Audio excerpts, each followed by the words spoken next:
Nous allons étudier le Daf Pegimel dans Masechet Yevamot et nous reprenons les deux derniers mots du Amud Bet, du Daf Pebet, Amarav.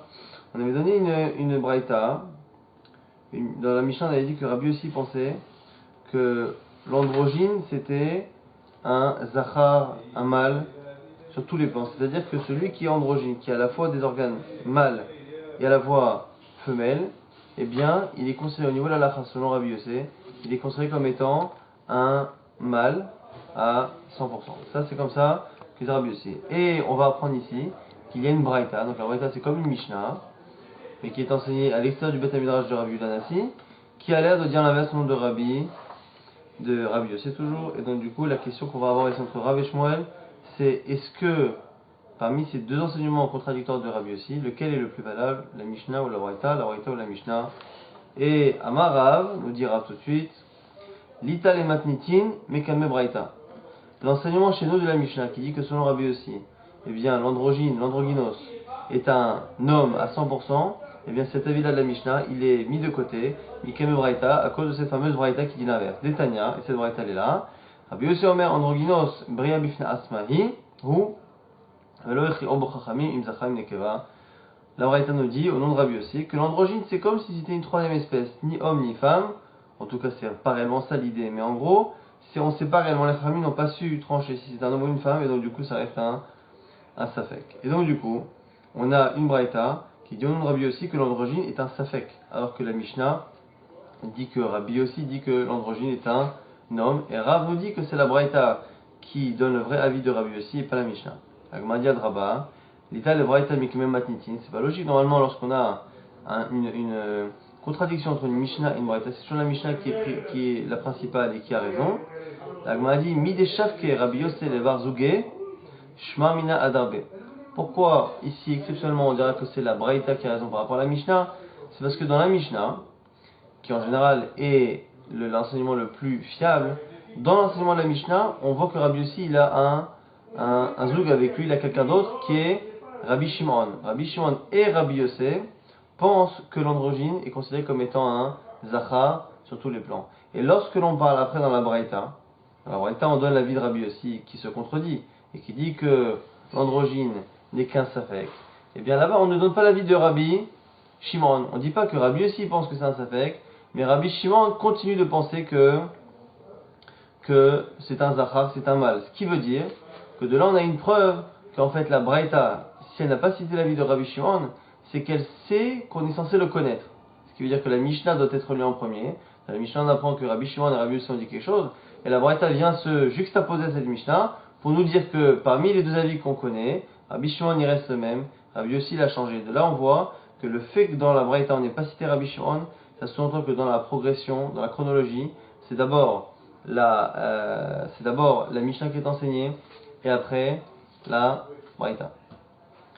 Shmuel n'est pas d'accord, et Shmuel pense que la contradiction entre la Braïta et la Mishnah donne la préférence à la Mishnah comme à l'habitude. Shmuel Amar, Leïta le Braïta, Mikamem Matnitin, c'est la Braïta qui est repoussée par rapport à la Mishnah, et donc il faudrait dire que selon Rabbi Yossi, eh bien l'androgyne est un zachar, est un mâle à 100%. La Gemara demande pourquoi. Adraba, Leïta le Matnitin, Mikamem Braïta, des Hachem le Shmuel, les Chida'a. Le fait qu'ici, Shmuel ait l'air de dire que l'halakha est comme le Mishnah, c'est contradictoire avec une habitude qu'il a. Shmuel, il a l'habitude de craindre les avis, même minoritaires. Or ici, un androgyne. Si on pense que c'est la Mishnah qui a raison, l'androgyne est un homme à 100%. Si on pense, comme la Braïta, l'androgyne est un safek. Si c'est un safek, dans le doute, on lui donne les chumrot d'une femme et les chumrot d'un homme.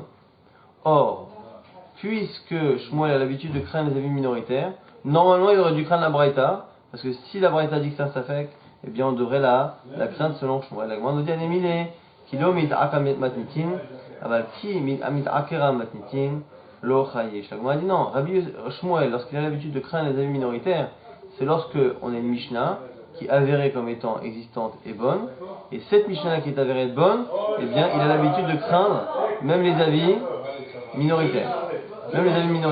Mais là ici, lorsque Birlal, il est possible que la Mishnah n'ait pas été enseignée, il est possible que la Mishnah n'ait pas été enseignée, et bien à ce moment-là, il n'y a pas de raison de craindre une Mishnah qui, si ça se trouve, n'a pas été enseignée. Par rapport à cela, on va rapporter d'autres Mishnayot dans lesquels on a l'avis de Rabbi Yossi qui a été jumelé avec l'avis de Rabbi Shimon Bar Yochai. Et là-dessus, on verra quand est-ce que la halakha est comme Rabbi Yossi. Donc on va sortir du sujet principal, mais le lien qu'il y a avec ce qu'on disait, c'est le fait justement que ce sont des halakhot qui ont été enseignés à la fois par Rabbi Yossi et par Rabbi Shimon. Amri Berav, on a dit au Beit HaMidrash de Rav, donc il faut bien retenir cette formulation, que le Beit HaMidrash de Rav, on verra dans la suite que c'est au nom de Ravuna. Dans le Beit HaMidrash de Rav, on disait au nom de Rav, halakha qui Rabbi Yossi, Bodroginos ou Berkava. Que halakha, parmi les sujets qui ont été enseignés, où la halakha est commune entre Rabbi Yossi et Rabbi Shimon, la halakha est comme Rabbi Yossi dans le cas de l'androgyne, donc ce qu'on a cité actuellement. Arkava, on verra que c'est un problème de Shemitah. Et Shmuel disait que parmi la halakha de Rabbi Yossi et de Rabbi Shimon, quand est-ce que la halakha était comme Rabbi Yossi? Bekoshi, lorsqu'on a un problème de nida avec une femme qui a des pertes liées à des douleurs d'enfantement, ou Bekidouche, et Kidouche ici c'est le fait qu'une récolte ait été interdite par des mélanges de semences entre les végétaux et les céréales, un problème de Kila Kérem. La Gemara va petit à petit étudier tous ces cas-là. Androgynos, androgyne, le cas où on dit que la halakha est comme Rabbi Yossi d'androgyne, Hadamran, c'est ce qu'on a dit précédemment. Arkava, Rav nous a dit que Arkava aussi, c'est un autre sujet sur lequel la halakha est comme Rabbi Yossi. C'est quoi Arkava? La Gemara nous explique. Dites-na, ni Mishnah, dans Shvi'in qui nous dit En not'in, ve'en mavrechin, ve'en markivin, erev Shvi'it, pachon mishloshim yom, lifnei Rosh Hashanah. Il y a certaines actions qui sont interdites avant la Shvi'it, avant l'année de la Shemitah, dans les 30 jours qui précèdent le début de la Shemitah, on n'a pas le droit de faire certaines actions qui sont interdites pendant l'année de la Shemitah. 30 jours avant, on n'a pas le droit de les faire. Parmi celles-ci, l'interdit de planter. L'interdit d'être mavrir. Mavrir, c'est le fait de prendre une plante, une branche d'un arbre, de la faire rentrer sous la terre, de la laisser connecter à l'arbre, de la faire rentrer sous terre et de la faire ressortir pour qu'elle pousse après de la terre. Markivin, c'est le fait de prendre une branche et de la greffer à un autre arbre. C'est une greffe. Tout ça, on n'a pas le droit de le faire 30 jours avant Rosh Hashanah. Ve'imnata, ve'ivrir, ve'irki, ve'ya'akor. Et si ça a été fait pendant les 30 jours avant Rosh Hashanah, il faut tout enlever. Rabbi Yehuda Omer, Kol arkava she'ena koletet b'shlosha yamim, shuv ena koletet. Rabbi Yossi, Rabbi Shimon omrim, shte shabbatot, ve'amar Rav Nachman amar Rabba bar Avua, divrei Omer shloshim, et ainsi de suite. La Mishnah enchaîne et nous dit quoi? Et nous dit que quand est-ce qu'on sait qu'un travail fait de la terre, comme une arkava, le fait de prendre une branche d'un arbre et de la greffer à un autre arbre pour qu'elle pousse dedans, quand est-ce qu'on considérera que cette greffe a pris ou n'a pas pris? Eh bien, selon Rabbi Yehuda, c'est au bout de 30 jours, et selon Rabbi Yossi et selon Rabbi Shimon, c'est 2 semaines. Quand est-ce qu'on part du principe qu'une greffe n'a pas prise? 3 jours selon Rabbi Yehuda, 2 semaines selon Rabbi Yossi et Rabbi Shimon, et ce serait là-dessus qu'on dirait que la halakha est comme Rabbi Yossi, et donc c'est 2 semaines. En quoi c'est nafkamina? Marav Nachman amar Rabba bar Avua, il dit vrai Omer shloshim, tzarich shloshim ou shloshim, il dit vrai Omer shlosha, tzarich shloshim, shlosha, il dit vrai Omer shte shabbatot, tzarich shte shabbatot ou shloshim. En fonction de quel est l'avis que l'on tient pour savoir quand est-ce qu'une greffe est considérée comme étant prise ou pas, eh bien on va rajouter ce temps-là par rapport aux 30 jours. C'est-à-dire qu'on n'a pas le droit de faire une action dans les 30 jours avant l'année de la Shemitah, mais puisque selon certains, Birchal, une Arkava, elle met 30 jours à se mettre en place, ce qui veut dire que du coup 30 jours encore avant, ou 60 jours avant, je n'ai pas le droit de commencer une greffe, de peur que cette greffe-là se prolonge pendant les 30 prochains jours, et qu'elle rentre dans le Zman des 30 derniers jours de la Shemitah qui sont interdits. Celui qui pense que ça fait que 3 jours pour faire une greffe, eh bien ce sera 33 jours avant qu'il faudra que je m'arrête. Celui qui pense que c'est 2 semaines, eh bien j'enlèverai les 30 jours et j'enlèverai 2 semaines. Et là-dessus, la halakha est comme Rabbi Yossi et Rabbi Shimon, que l'arkava, la greffe, ne prend réellement au bout de 2 semaines. Ça, c'était les deux halakhot qui, selon Rav, allaient comme Rabbi Yossi. Parmi les halakhot qui sont enseignés par Rabbi Yossi et Rabbi Shimon en même temps, il y en a 2 sur lesquels la halakha est comme Rabbi Yossi. C'est sur l'androgyne, que l'androgyne c'est considéré comme un homme à 100%, pas comme la braïta, et le fait que pour l'arkava, on considère que une greffe est prise au bout de 2 semaines, non pas au bout de 3 jours, ni au bout de 30. Par contre, Shmuel avait dit qu'il y a deux halachot sur lesquels on tient comme Rabbi Yossé. Dans les halachot sur lesquels on a Rabbi Shimon et Rabbi Yossé qui parlent, il y en a deux qui sont comme Rabbi Yossé. Shmuel Amar, Bekoshi, Koshi, Vekidouche. Koshi, on a dit, c'est le cas de Nida.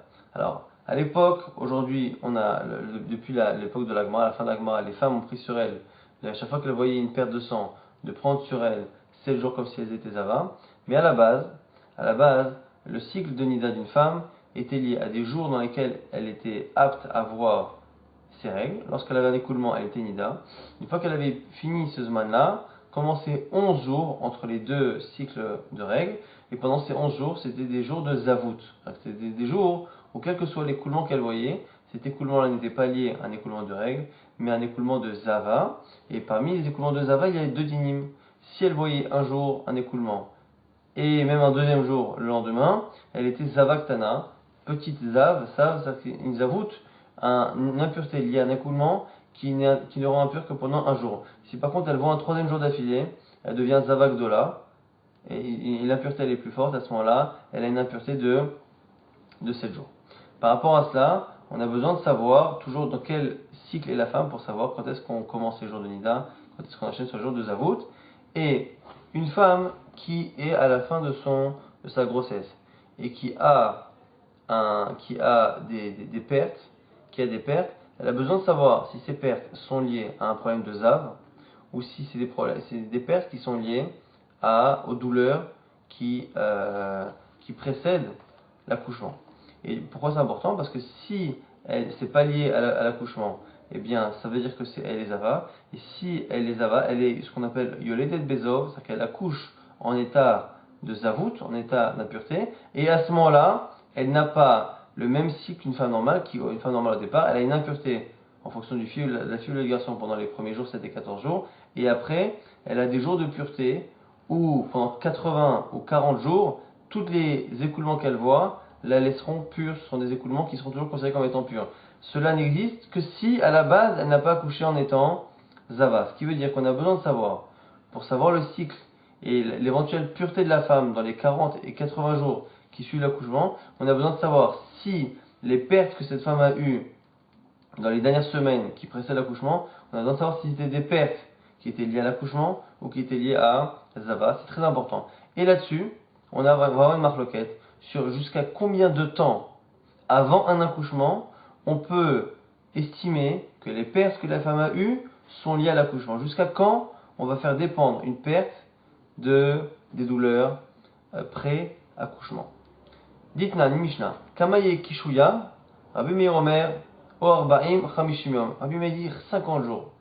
Dans les 50 jours qui précèdent, on peut estimer après coup que si elle a couché à une date X, eh bien tous les écoulements qu'il y a eu dans les 50 jours, si elle a eu des douleurs d'enfantement qui n'ont pas cessé, on peut considérer que jusqu'à 50 jours, les pertes qu'elle a eues sont liées à l'accouchement et donc du coup elle n'est pas Zava, et donc si elle n'est pas Zava, elle aura bien les 40 et 80 jours de pureté. Rabbi Yehuda Omer, Daya Chocha, Rabbi Yehuda n'est pas d'accord, il dit non, un mois maximum. Tout écoulement qui n'est pas dans ce mois-là, et bien du coup, c'est plus considéré comme étant un écoulement lié à l'enfantement, c'est lié à autre chose. Rabbi Yossi et Rabbi Shimon Omrim, Rabbi Yossi et Rabbi Shimon, c'est ça la vie qui est importante, parce que c'est ça la lacha, selon Shmuel, En Kishu Yotai Mishe Shabbatot, rien, il n'y a pas de douleur d'enfantement et d'écoulement qui peut être supérieur à 2 semaines. Le même chiffre qu'on a retrouvé dans Arkava, dans la greffe de l'arme, mais s'il n'y a aucun rapport, c'est ici encore une fois 2 semaines. La lacha, elle est comme Rabbi Yossi selon Shmuel.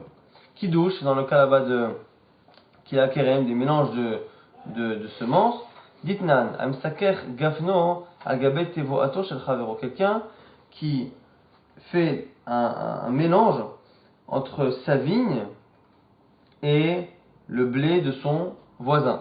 Arrêtez Kidesh, il a été Mekadesh parce qu'il a interdit la tevoa de son prochain. Et du coup il doit rembourser à son voisin la récolte qu'il a rendue interdite. Dit vrai Rabbi Meir, c'est Rabbi Meir. Rabbi Yosef et Rabbi Shimon, non mais Rabbi Yosef et Rabbi Shimon pensent quoi? En Adam Osa Davar Shelo Shelo, qui ne peut pas interdire la récolte de son prochain, puisque je ne peux pas interdire quelque chose qui ne m'appartient pas. Encore une fois ici, attention précise que lorsqu'on dit qu'un homme ne peut pas interdire ce qui ne lui appartient pas, c'est lié particulièrement à des halachot comme celle de Kila Kerem, qui sont des halachot où l'interdit est lié à ma kavana. Il se peut des fois, lorsque je n'ai pas la kavana d'interdire, qu'il n'y a pas de Issour, de Kila Kerem, lorsque le mélange s'est fait. C'est un Issour qui n'est pas un Issour qui est technique, mais il est lié à la Kavanan. Par contre, si on a du cochon, et que j'ai pris un morceau de cochon, je l'ai mis dans la marmite de mon copain, il est évident que là-dessus on dira qu'on peut interdire quelque chose qui ne nous appartient pas, parce que la réalité est que la marmite contient du Issour. Ibaïa Léo, on revient sur la vie de Shmuel. Mandroginos, Malia Marshal. Encore une fois, on a 4 halachot. L'halakha du androgyne, est-ce que c'est un homme ou est-ce que c'est un safek? L'halakha de Arkava, de combien de temps on considère qu'une greffe dans les végétaux prend ou ne prend pas. On a aussi l'halakha de combien de temps on considère qu'une femme peut avoir des douleurs d'enfantement. Et on a la dernière halakha, encore une fois, que est-ce que je peux interdire, Mishum Kila Kerem, la récolte de mon prochain. Sur ces 4 halachot, où Rabbi Yossi et Rabbi Shimon en parlaient, Ravi dit que dans les 2 premières, la halakha est comme Rabbi Yossi. Et Rabbi Shmuel dit que dans les 2 dernières, la halakha est comme Rabbi Yossi. La question qu'on va se poser, c'est que Rav, il n'a parlé des 2 premières, mais il n'a pas dit ce qu'il pensait sur les 2 dernières. Shmuel a parlé des 2 dernières, il n'a pas dit ce qu'il pensait sur les 2 premières. C'est la question de l'Agma. Dans le premier cas, où Shmuel n'a pas parlé, Mali Amar Shmuel, qu'est-ce qu'il pense? L'Agma dit Tashma, viens apprendre d'Amar Shmuel et Rav Hanan, Lita de Braïta, mais quand même Matnitin. Sache que Shmuel aussi pense que la halakha est comme Rabbi Yossi, comme la Mishnah, puisqu'il a dit lui-même que la Mishnah, celle qui avait prépondérance sur la Braïta. Donc du coup, Rav et Shmuel sont d'accord que selon Rabbi Yossi, eh bien la halakha comme Rabbi Yossi, et que surtout que le androgynos est considéré comme un mâle, comme un homme à 100%. Arkava Malia Amar Shmuel. Sur Arkava, le deuxième sujet que Shmuel n'a pas parlé mais que Rav en a parlé, qu'est-ce qu'il pense? Tashma d'Amar et Shmuel et Rav Hanan, Tane Keman d'Amar, Shloisha ou Shloshim. On voit que là, non, par contre, là, il pense pas comme Rabbi Yossi, qui pense que c'est 2 semaines pour une Arkava, lui il pense que c'est 3 jours, et donc du coup, l'interdit de faire une Arkava, une greffe avant la Shemitah, il est de 30 jours, qui est la sécurité, plus les 3 jours du 20 d'Arkava, et non pas 30 jours plus 2 semaines. Koshi, maintenant sur les 2 dernières halachot, on a dit que Shmuel a dit que la halakha elle était comme Rabbi Yossi, donc Shmuel a donné son avis sur les 2 dernières halachot, mais Rav n'a pas donné son avis. Donc on va demander, Koshi Maya Amarav, sur le Zman d'enfantement d'une femme et des douleurs d'enfantement. Qu'est-ce qu'il pense Rav? Il m'a dit Tekou, il n'y a pas de réponse. Maintenant Kiddush, dans le cas là-bas de Kila Keren, où Shmuel s'est prononcé par Rav, Mali Amarav, Amarav Yosef Tashmad, Amaravuna Amarav, En Alakha Rabbi Yossi. On a une halakha de Rav, Una, au nom de Rav, qui dit que la halakha n'est pas comme Rabbi Yossi. Donc du coup, ce serait pour ça que Rav n'aurait pas mentionné ce sujet-là, parce qu'effectivement, Rav n'a pas mentionné le sujet de Kila Keren, de Kiddush. Pourquoi? Parce qu'il pense d'Afka que c'est dans les 2 premiers cas, androgyne et Arkava, la greffe, c'est que dans ces cas-là, la halakha est comme Rabbi Yossi. Là où il n'en a pas parlé, le cas qu'il n'en a pas parlé, c'est le cas de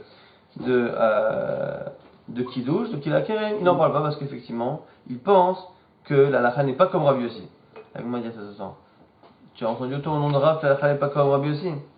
Amar Abaye, Maïchazé, de Samartaha, Semoch Ahad, Amar Ravada Amarav, Ravada, il a dit au nom de Rav, halakha qui est Rabbi Yossi, que Rav il aurait dit que la halakha est comme Rabbi Yossi. Donc du coup, on a un problème. Rav il aurait dit une fois que la halakha est comme Rabbi Yossi, une fois il a dit qu'elle n'est pas comme Rabbi Yossi. La Gemara dit, Amar Berav, Manu, Ravuna, Veravuna, Amarin halakha.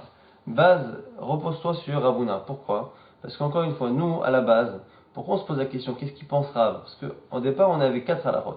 Sur ces 4 halachot, on a dit Imre Berav. Dans le Beth Midrash de Rav, on a dit que Rav, il s'est prononcé sur les 2 premières. Maintenant, la question qu'on se pose, c'est qu'est-ce qu'il pense sur les autres? Sur la 4e. Et puisque Imre Berav, lorsqu'on donne un enseignement de Rav, de son Beth Midrash, c'est toujours au nom de Ravuna, ce qui veut dire que c'est Ravuna qui nous crée la question. C'est parce que Ravuna a dit que Rav s'était prononcé sur les 2 premières halachot, que c'est à cause de ce Ravuna-là qu'on se pose la question, qu'est-ce qu'il pensera sur la 4e? Du coup, puisque la question elle est née de l'enseignement de Ravuna, eh bien on va la résoudre justement avec un autre enseignement de Ravuna qui dit que Rav il s'est prononcé sur Kiddush, sur Kila Kerem, et que finalement la halakha n'est pas comme Rabbi Yossi, c'est pour ça qu'il n'en a pas parlé. On revient sur le sujet de la Mishnah qui avait dit que Rabbi Yehuda Omer Tumtum shenikra ve'im sadachar lo yachalot mipnei shehu sarif.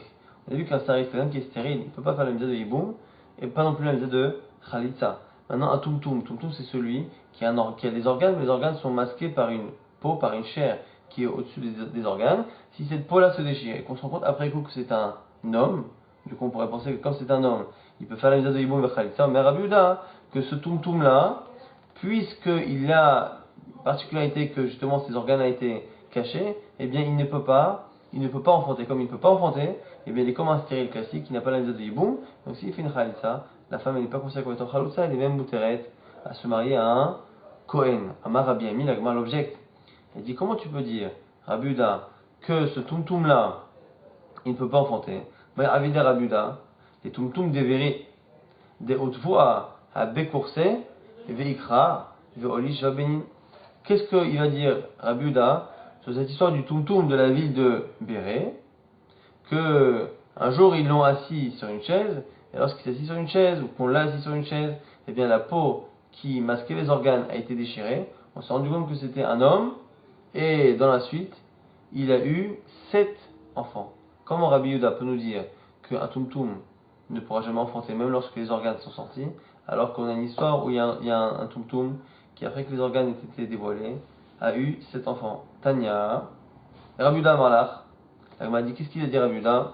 Chazer al-banav, me'ainehem. Rabbi Yehuda, il te disait que dans ce cas-là, va regarder ce qui s'est passé, va vérifier d'où viennent les enfants. Il est plus que probable que la femme de ce bonhomme-là ait fait znout et trompé son mari plusieurs fois. Car Rabbi Yehuda continue de penser même dans ce cas-là que c'est pas possible que ce soit le tumtum qui ait eu des enfants, forcément que c'est la femme qui a eu des relations adultérines. Tanya, Rabbi Yosef bar Rabbi Yehuda Omer, tumtum lo yachalos shema ikara veninsa seris hama. On a une braïta. Rabbi Yehuda il a dit que le tumtum, si ça se déchire, c'est sûr qu'il est seris hama, c'est sûr qu'il est stérile. On a maintenant une halakha, une braïta, qui n'est pas au nom de Rabbi Yehuda, mais au nom de son fils, Rabbi Yossé, le fils de Rabbi Yehuda. Et ce Rabbi Yossé dit la même chose que son père, simplement au lieu de le dire de manière certaine, en disant que le tumtum il est stérile, il dit que le tumtum peut-être qu'il sera stérile, chama. Et donc c'est pour ça qu'il ne fait pas de khalitsa. Il dit à tout, kol mikra zacharave. Il dit pourquoi déjà tu ne crains que le cas où si ça se déchire, on se rend compte que c'est un homme, mais t'as qu'à aussi parler du cas où c'est une femme. Achikama, nachinami, tu as raison. Shma ikara venim sanekeva, afelonim sazachar, shma imase saris chama. Pourquoi il ne fait pas de khalitsa? Parce qu'un tumtum, on ne sait pas encore ce qu'il a sous cette chair. Le tumtum, soit quand la chair va se déchirer, ce sera une femme. Si une femme, la khalitsa, elle vaut rien. Si en plus, le hiboum aussi. Et même si c'est un homme, il est très probable que cet homme-là, il est possible que ce soit un stérile. Donc c'est pour ça qu'on ne fait pas ni hiboum ni khalitsa.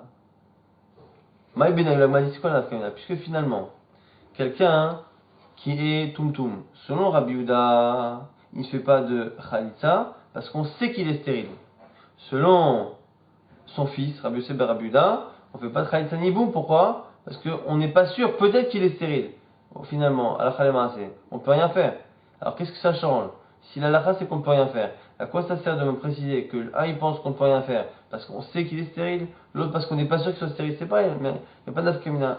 Maï benayo, amarava, l'isol bimkom achin, velachalot, shelo bimkom achin, mika benayo. La nafkamina est dans le cas où il y a d'autres frères. Imaginez qu'on a un des frères qui est tumtum. On a le mari qui est décédé et qui a laissé plusieurs frères. Donc plusieurs frères ont la possibilité de faire le hiboum. Maintenant, un de ces frères-là est tumtum, les autres sont des hommes sains en bonne santé. La question maintenant, c'est si un des frères, donc le frère tumtum, a fait la mitzvah de hiboum ou de khalitsa, ou il a fait khalitsa par exemple, est-ce que cette khalitsa a un sens ou pas? Selon Rabbi Yehuda, où le tumtum il est complètement stérile, sa khalitsa ne vaut rien. C'est-à-dire que le fait qu'il ait fait une khalitsa, il ne dispense pas du tout la yébama de la misa d'Iboum, et donc du coup les frères qui restent peuvent encore faire la misa. Alors que selon le fils de Rabbi Yehuda, lorsqu'on dit de ne pas faire une khalitsa pour un tumtum, c'est parce qu'on a peur qu'il soit stérile. Mais d'un côté, comme on n'est pas sûr qu'il soit stérile, on va aussi craindre que sa khalitsa elle marche.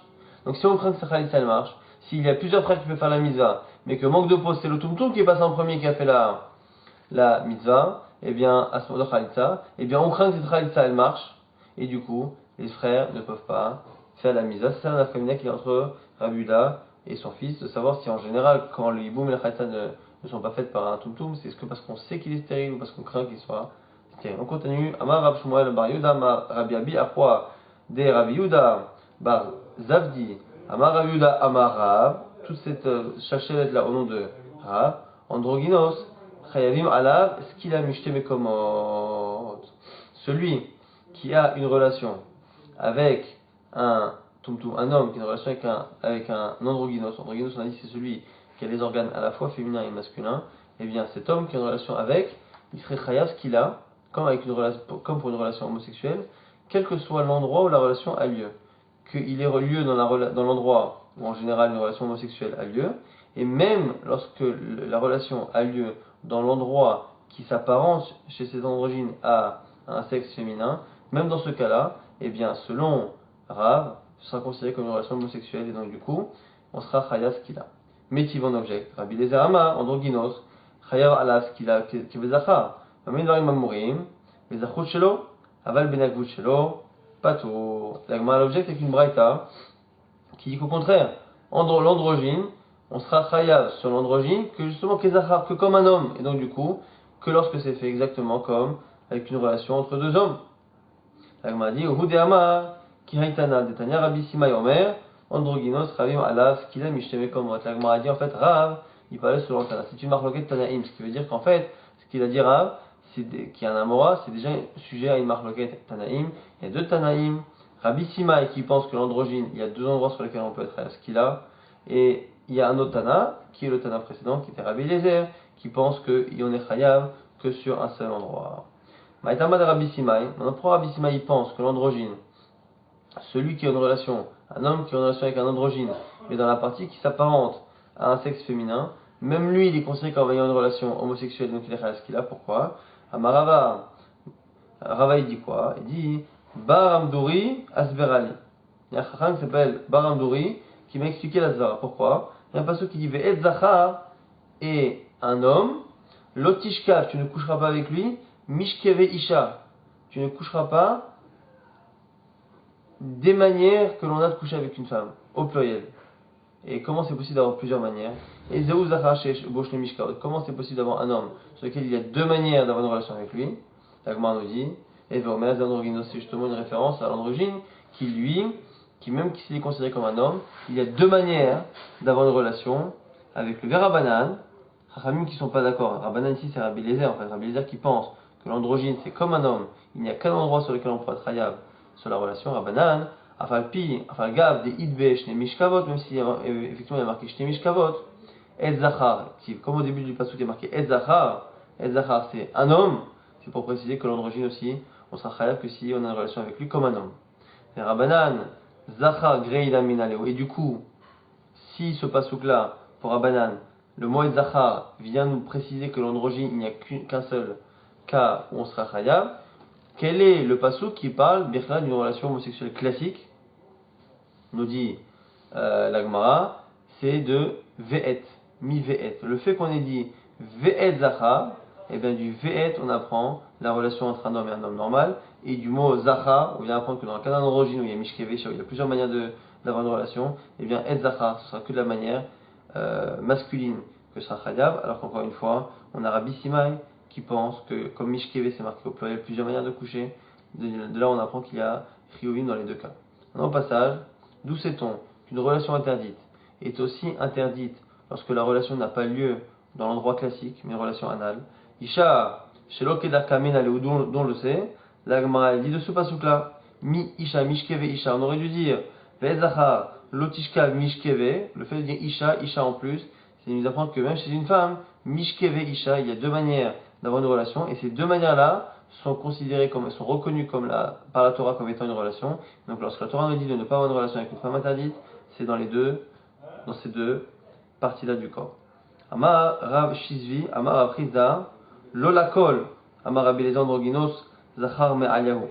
Chez Imata Omerken, Memudashim, Igdash. La Gemara nous dit, c'est quoi, même sur Rabbi Eliezer, qui dit que celui qui a une relation avec un androgyne, il est chayav qu'il a exactement comme une relation avec un homme, même ce Rabbi Eliezer là, il ne pensera pas que l'androgyne est un homme à 100%. On est à 95%, mais peut-être pas à 100%. Pourquoi? Parce que si c'était un homme à 100%, eh bien, lorsqu'on a un animal qui est androgyne, qui a lui aussi des organes à la fois mâles et femelles, eh bien, on devrait le considérer comme un mâle à 100%, et donc du coup dans les korbanot, dans les sacrifices dans lesquels on doit apporter du gros bétail, mais mâle, eh bien on pourrait apporter un animal qui est androgyne. Or on va le voir tout de suite dans une braïta, que celui qui apporte comme korban BMA un androgyne, eh bien ça ne marche pas. Et le fait que ça ne marche pas, de là on voit qu'on n'est pas sûr à 100% que ce soit un homme, même si au niveau d'une relation entre un homme et un androgyne, on le considère comme un zachar. Minalan de l'okadash, l'itano rabbanan braïta. Anirba, Vamukse, Vania Evad, Vetnan, Umhir, Vetumtum, Androgynos. On cite tous les cas de korbanot qui sont interdits. C'est quoi? C'est en fait ici la Melika. Lorsqu'on faisait le korban au Beth Amikdash, on faisait une Melika. Donc au lieu de trancher à la gorge, on coupait comme ça à la nuque. Ce qui veut dire que si c'est une manière de tuer de tuer la volaille qui n'est autorisée qu'au Beth Amikdash. Celui qui mangerait à l'extérieur du Beth Amikdash une viande en lui coupant la nuque, eh bien la bête elle est tréfa. Le seul cas où c'est autorisé c'est au Beth Amikdash. Du coup si on n'est pas dans le cadre d'un korban, eh bien ce même poulet devient taref. Là on parle ici de cas où il a fait un korban avec un animal qui est interdit au korban. Pourquoi un irba, soit un animal sur lequel il y a une relation zoophile, soit un mouxé, soit un animal qui était réservé pour la vodazara qui a après été donné en korban, un eva sur lequel on a fait la vodazara, etnan, un animal qui a servi de salaire pour payer une prostituée, ou un animal qui a été échangé contre un chien.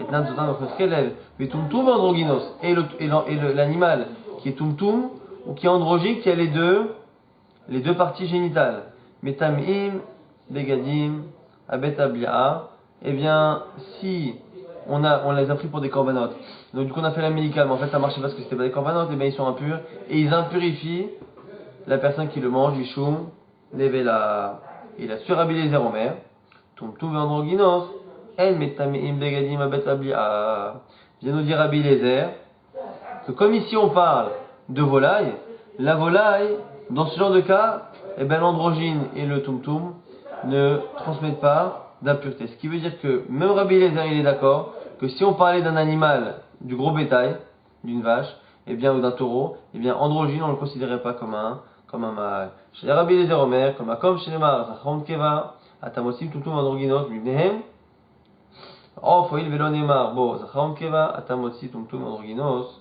et Atamotsi tumtum androgynos. Il dit comme dans la Torah, pour le gros bétail, pour les combats c'est marqué Zachar et Keva, homme ou femme, mâle ou femelle, et bien du coup l'androgyne ne rentre pas là-dedans, ça veut dire que l'androgyne ne marche pas. Par contre, en faute, dans la volaille, il n'y a pas marqué Zachar et Keva, il y a marqué donc du coup l'androgyne peut marcher. Mais de là on voit en tout cas que dans le cadre du gros bétail, on a demandé à ce que ce soit soit mâle, soit femelle, eh bien l'androgyne ne rentre pas dans la catégorie mâle, et donc du coup on voit bien que Rabbi Eliezer, qui pense qu'un homme qui a une relation avec un androgyne, et Chayas Kila Kezachar, eh bien il ne pensera pas, tout de même pas à 100%, que l'androgyne en général c'est un mâle, puisque dans le cas des corbanotes, il pensera que ce sera encore un cas intermédiaire. Amar Rav Nachman, Ba'itrak, Afanan Nami Tanina, on a aussi encore une braïta qui confirme, Rabbi Eliezer Omer, Kilaim, Utrefa, Veosedofen, Vetumtum, Androgynos, Lokedoshim, Lo Mekadeshim, Marshmoel Lokedoshim, Bitrouma, Lo Mekadshim, Be'anse Tumra, Shma Mina. On a un enseignement ici de Rabbi Eliezer qui nous dit que les Kilaim, donc les mélanges de deux espèces, ou Trefa, une Bema qui a un défaut qui fait qu'elle est Trefa, Veosedofen, ou une Bema qui a sorti un bébé, mais pas par césarienne, Vetumtum, Ve Androgynos, ou les bêtes qui sont justement androgynos, Lokedoshim, ils n'ont pas de Gdusha, et Lomekadeshim, et ils ne peuvent pas non plus transmettre de Gdusha. C'est quoi Lokedoshim? C'est que on ne pourra pas les échanger contre autre chose, et si on les échange, ils ne transmettent pas la sainteté. De là, on voit encore une fois qu'il n'y a pas de statut de korban par rapport à un animal qui est androgyne. Ça confirme encore une fois que Rabbi Eliezer pense que même si un homme qui a une relation avec un androgyne est ce qu'il a, eh bien ça ne veut pas dire qu'à 100% on considère que l'androgyne est un mâle. Malgré tout, on voit dans les korbanot, on a deux braïtot qui nous confirment que sur le Rabbi Eliezer, eh bien ce n'est pas considéré comme étant un mâle à 100%. On revient juste à la fin. Rabbi Eliezer dans la Michel avait dit, Omer, Chavim alav skila kezachar, un homme qui a une relation avec un androgyne, il est chayav kezachar, Tanya on a une braïta, Amar Rabbi, qui a dit que chez Alarti l'ilmot Torah, et c'est le Rabbi Elazar, ben Shamoua. Lorsque Rabbi Yodanassi nous dit qu'il a été étudié chez Rabbi Lazar ben Shamoua, Havru Alay Talmidav, qui est un égolim chez le Bet Boukia. Ses élèves de Rabbi Lazar ben Shamoua se sont mis autour de moi comme des Tanégolim, comme des Tanégol, c'est comme des coqs. Et ils se sont mis comme ça à vouloir m'empêcher d'étudier avec lui. Velo inichou lilmod mimenu, et là, davar echad mishnatenu. Ils ne m'ont pas laissé étudier auprès de lui. La seule chose que j'ai pu entendre, c'est finalement ce qui a marqué dans la Mishnah. Rabbi Eliezer Omer, androgynos, Rabbi Alav, skila kezachar. C'est que l'androgynos, celui qui a une relation avec lui. Rabbi Eliezer dit qu'il est chayat kezachar. En gros, c'est juste un maasé qui est en rapport avec cette halakha-là. Un maasé rapporté au nom de Rabbi, que les élèves de Rabbi Eliezer Ben Shamoua n'ont pas laissé Rabbi étudier la Torah chez leur maître. Adran, Alaf, He'aren, nous avons terminé le Perek He'aren.